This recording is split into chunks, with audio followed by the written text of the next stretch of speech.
Пред директори на горски стопанства в пожароопасната зона край Тополовград бяха демонстрирани възможностите на два апарата за наблюдение от високо. Учени от Българска академия на науките разясниха приложението им.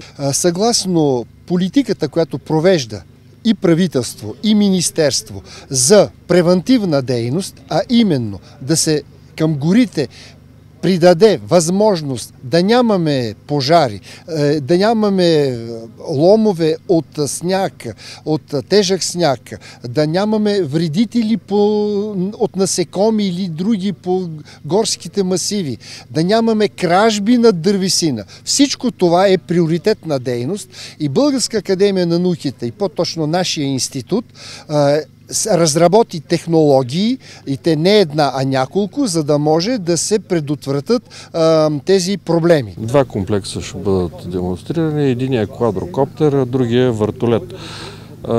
Техническите характеристики са идентични, но хеликоптера може да носи значително по-голям полезен товар. А именно това са сензори, различни типове сензори.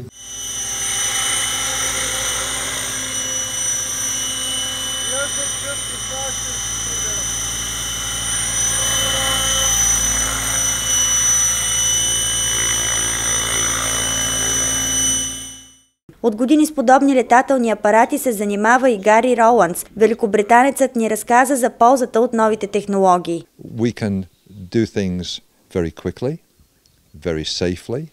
Ние можем да правим неща много бързо, много сигурно, много професионално и с много по-малко разходи, отколкото хората биха дали, за да съхранят планината.